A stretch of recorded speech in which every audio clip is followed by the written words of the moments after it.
Coach, a lot of players are just communicating in a way that they really feel good about this team, what you're doing. And when I think back to your first arrival here and the plan that you had in the vision, are you pleased that you're right on schedule with where you want it to be? I'm really happy with the group of guys that we have here, and like you said, just the communication, the energy.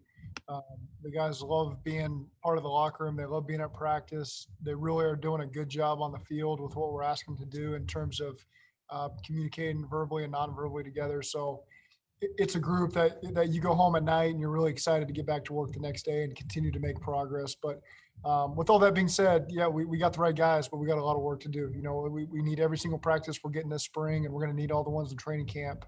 But I like where we're at today. We just got to continue to build on that every single day we're in the building. Thanks.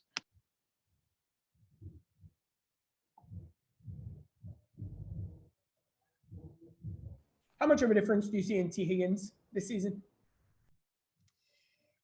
I'm really excited about T. I think that you saw in the last couple games last year that the switch kind of flipped for him a little bit. You know, you forget these guys didn't have. You don't forget. Everyone talks about it all the time, but they didn't have the offseason.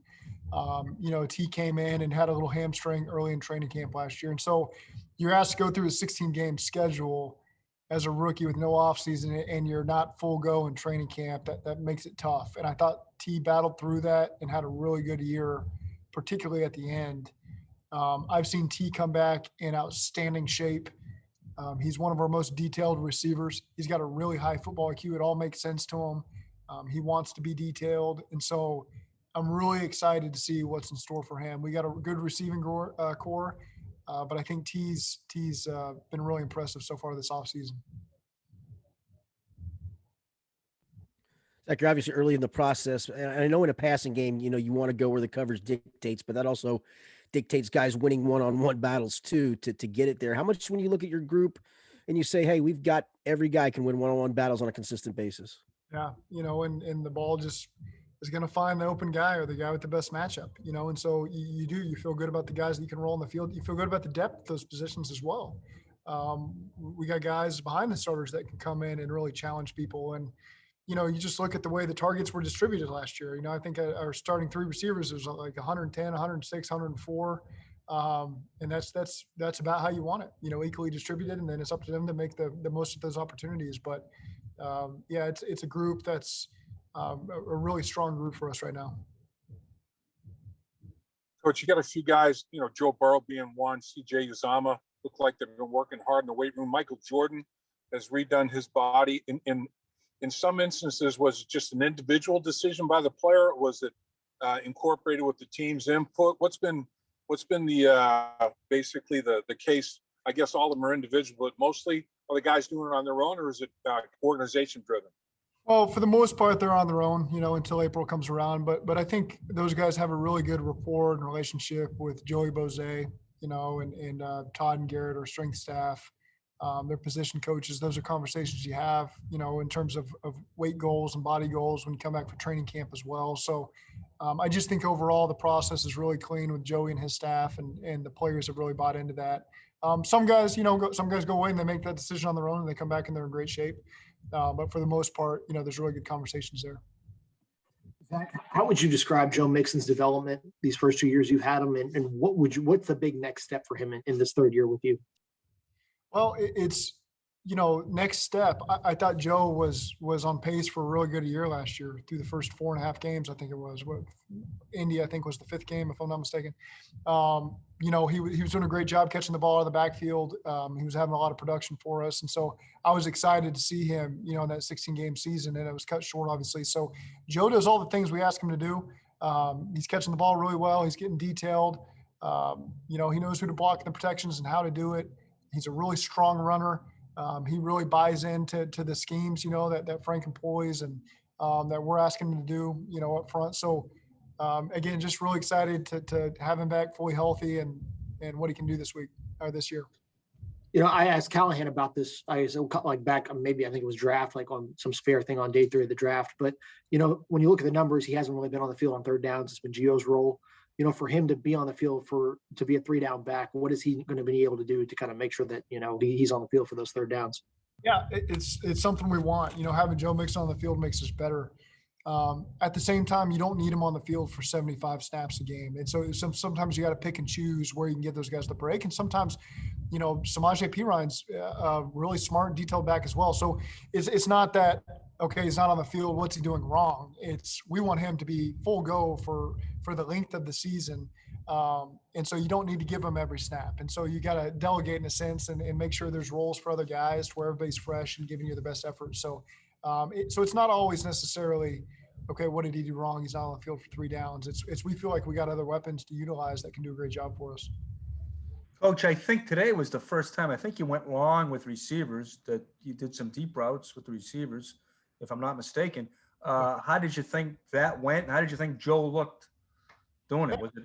Part of it is we've been here 2 weeks now going into this week, and you don't necessarily know what shape all these guys are in when they show up. And so the first week, you don't want them just, hauling and running, 45-yard go routes all the time and having to strain. So that was part of our process. Was week 3, let's start pushing the ball down the field a little bit more. Same goes with Joe. I didn't know coming into it where Burrow was going to be at. And so now we've gotten a feel for everybody. And so this week we wanted to get some of the timing and the landmarks down a little bit better.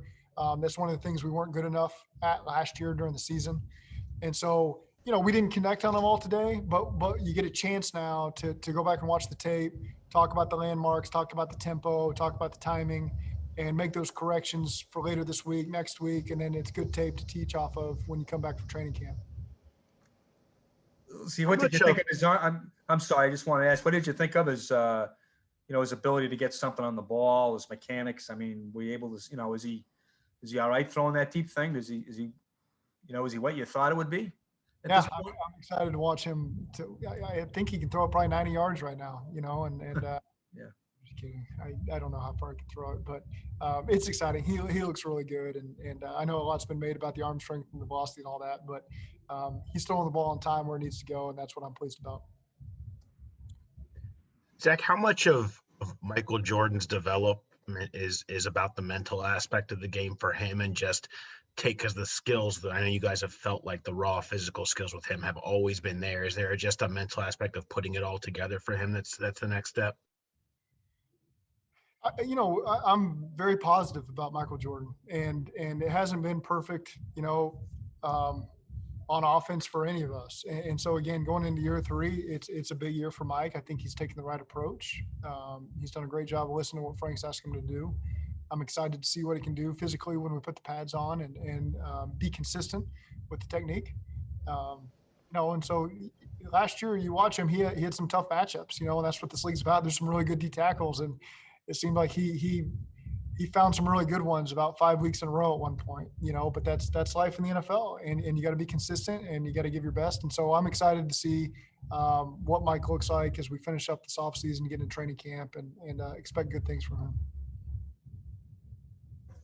You mentioned Frank Pollock, the O-line coach, and you're halfway into OTAs / mini camp type things. And now you've been on the field with them, for a little bit and seeing what he's teaching, the techniques and everything that goes along with that. What are your impressions at this point in time? He's done a great job. I think he's a really good communicator, brings great energy to the table, and I've enjoyed working with him. I know the players enjoy working with him. So we're excited to have Frank. The young group of linebackers, how do you view that group, and how do you get the most out of them this year? Yep. So that's a really good question, Charlie. I think training camp's going to be huge for those guys because that's a group that I'm really happy we have this offseason, because we're not going full speed necessarily in 11-on-11. We're doing a lot of walkthrough work.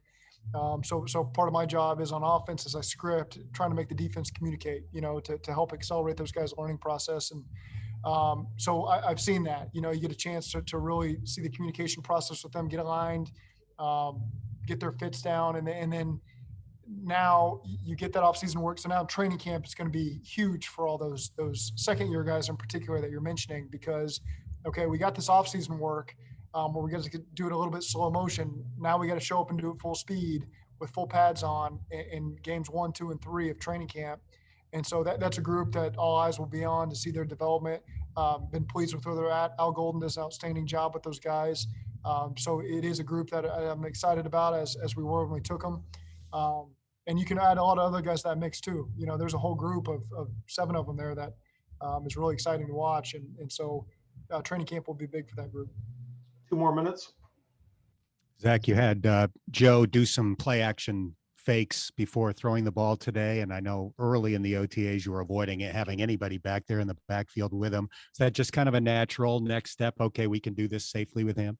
It's hard not to. You know, I tell the backs to cheat out more as if they were an empty, but you're in the backfield a little bit. So fortunately, we got some mature backs that understand what I'm asking them to do, and they're not going to change that long term. But yeah, it's being able to ask Joe. You know, he's comfortable. We check with the trainers before we do anything, and he's getting some good work done. You know, Zach, going back to Mixon just a little bit more, you know, when you look at what in your mind, what is an ideal season in terms of touches, distribution, kind of participation for Mixon? What does that look like? Because we've never really seen it really click on a full level. So what should we be looking for in year 3 for him? You know, we want the production in the run and the pass game. And so I don't just put a set number of carries and yards in there because each game is going to be different. And so you make a statement like that and all of a sudden, you know, we're throwing the ball for X amount of yards and having great production. And then the next set of 4 games, we're doing a great job running the ball. And so I just think that we've got weapons that we got to find ways to utilize to where the defense has really got to defend every blade of the grass and they don't know whether we're coming or going. And so we feel like we got some really good pieces to utilize and have a lot of fun with it. Those guys are really working hard. They bought in.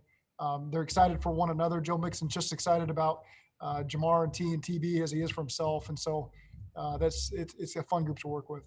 One last question. When you're calling plays, you know, in practice, and you look at the secondary, in your eyes, how big is the improvement on the back end of the defense? Fun to watch. You know, really veteran players over there. You just look at that group that rolls out there first with Cheeto, Trey, and Mike. Not even talking about the safeties. You guys know them. They've been here a while, but those guys have played a lot of football, and it's fun to watch them interact and match up with some of the concepts that we employ. So it is, you know, I'm calling a play on offense. I'm making sure our guys are aligned and on the snap, you can see where they go, but my eyes are really on the secondary, watching those guys match and the details that they're using. And it's a fun group. They've done a good job so far.